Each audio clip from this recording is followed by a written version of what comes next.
Item ಯಾವುದೇ ಇರಲಿ try ಮಾಡಿ ಆಚಿ ಚಿಕನ್ ಮಸಾಲಾ. ಶೀಘ್ರವೇ ಭಾರತಕ್ಕೆ ಡೆಂಗ್ಯೂ ಲಸಿಕೆ ಬರಲಿದೆ. ಇಲ್ಲಿಯವರೆಗೆ ಡೆಂಗ್ಯೂಗೆ ಯಾವುದೇ ಲಸಿಕೆ ಇರಲಿಲ್ಲ.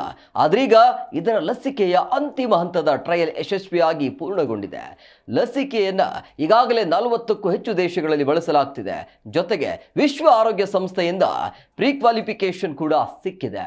ಹಾಗಾದ್ರೆ ಈ ಲಸಿಕೆ ಹೇಗೆ ಕಾರ್ಯನಿರ್ವಹಿಸುತ್ತೆ, ಏನಿದರ ವಿಶೇಷತೆ, ಬನ್ನಿ ತಿಳಿಯೋಣ.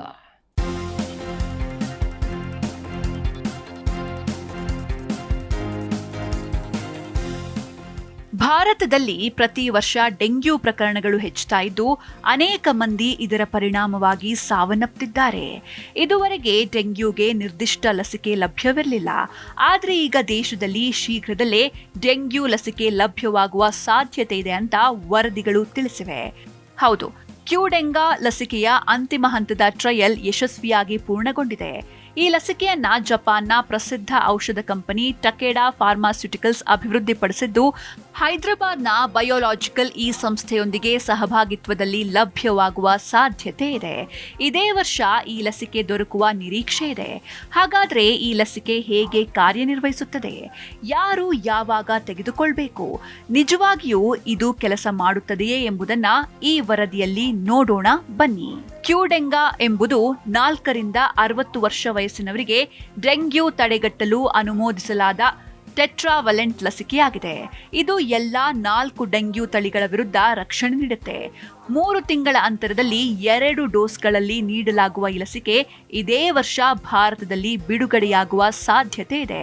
ಇದು ಲೈವ್ ಅಟೆನ್ಯೂಟೈಡ್ ಲಸಿಕೆಯಾಗಿದ್ದು ತೀವ್ರವಾದ ಡೆಂಗ್ಯೂ ಸೋಂಕು ಮತ್ತು ಆಸ್ಪತ್ರೆಗೆ ದಾಖಲಾಗುವ ಪ್ರಕರಣಗಳನ್ನು ಕಡಿಮೆ ಮಾಡುವುದಕ್ಕೆ ಸಹಾಯ ಮಾಡುತ್ತೆ. ಈ ಲಸಿಕೆಯನ್ನ ಡ್ರಗ್ಸ್ ಕಂಟ್ರೋಲರ್ ಜನರಲ್ ಆಫ್ ಇಂಡಿಯಾದ ವಿಷಯ ತಜ್ಞರ ಸಮಿತಿಯು ಭಾರತದಲ್ಲಿ ಬಳಸಲು ಶಿಫಾರಸು ಮಾಡಿದೆ. 40ಕ್ಕೂ ಹೆಚ್ಚು ದೇಶಗಳಲ್ಲಿ ಅನುಮತಿ. ಜಾಗತಿಕವಾಗಿ 28,000ಕ್ಕೂ ಹೆಚ್ಚು ಜನರ ಮೇಲೆ ಪರೀಕ್ಷಿಸಲಾದ ಈ ಲಸಿಕೆಯನ್ನ ಈಗಾಗಲೇ ಯುರೋಪ್, ಬ್ರಿಟನ್, ಇಂಡೋನೇಷ್ಯಾ ಮತ್ತು ಬ್ರೆಜಿಲ್ ಸೇರಿದಂತೆ 40ಕ್ಕೂ ಹೆಚ್ಚು ದೇಶಗಳಲ್ಲಿ ಬಳಸಲಾಗ್ತಾ ಇದೆ. ಜೊತೆಗೆ ವಿಶ್ವ ಆರೋಗ್ಯ ಸಂಸ್ಥೆಯಿಂದ ಪ್ರೀಕ್ವಾಲಿಫಿಕೇಶನ್ ಕೂಡ ಸಿಕ್ಕಿದೆ. ಇದರಿಂದ ಈ ಲಸಿಕೆ ಸುರಕ್ಷಿತ ಮತ್ತು ಪರಿಣಾಮಕಾರಿಯಾಗಿದೆ ಎಂಬುದಕ್ಕೆ ದೃಢತೆ ಸಿಕ್ಕಿದೆ.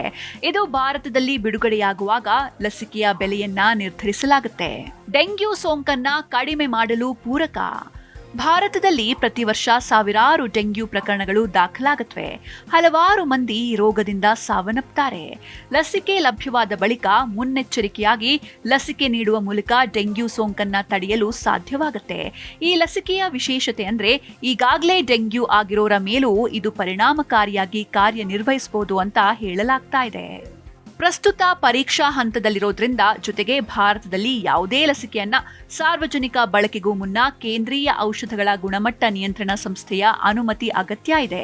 ಹಾಗಾಗಿ ಈ ಲಸಿಕೆಗೆ ಇನ್ನೂ ಅಂತಿಮ ಅನುಮೋದನೆ ದೊರಕಿಲ್ಲ. ಅನುಮತಿ ಸಿಕ್ಕ ನಂತರವೇ ಸಾಮಾನ್ಯ ಜನರಿಗೆ ಲಸಿಕೆ ನೀಡಲಾಗುತ್ತೆ. ಈ ಡೆಂಗ್ಯೂ ಲಸಿಕೆ ಭಾರತದಲ್ಲಿ ಲಭ್ಯವಾದ್ರೆ ಇದು ಸಾರ್ವಜನಿಕ ಆರೋಗ್ಯ ಕ್ಷೇತ್ರದಲ್ಲಿ ಮಹತ್ವದ ಮೈಲಿಗಲ್ಲಾಗಬಹುದು. ಲಸಿಕೆ ಜೊತೆಗೆ ಮುನ್ನೆಚ್ಚರಿಕಾ ಕ್ರಮಗಳನ್ನ ಅನುಸರಿಸೋದ್ರಿಂದ ಡೆಂಗ್ಯೂ ವಿರುದ್ಧದ ಹೋರಾಟದಲ್ಲಿ ದೊಡ್ಡ ಯಶಸ್ಸು ಸಾಧಿಸಲು ಸಾಧ್ಯವಾಗುತ್ತೆ.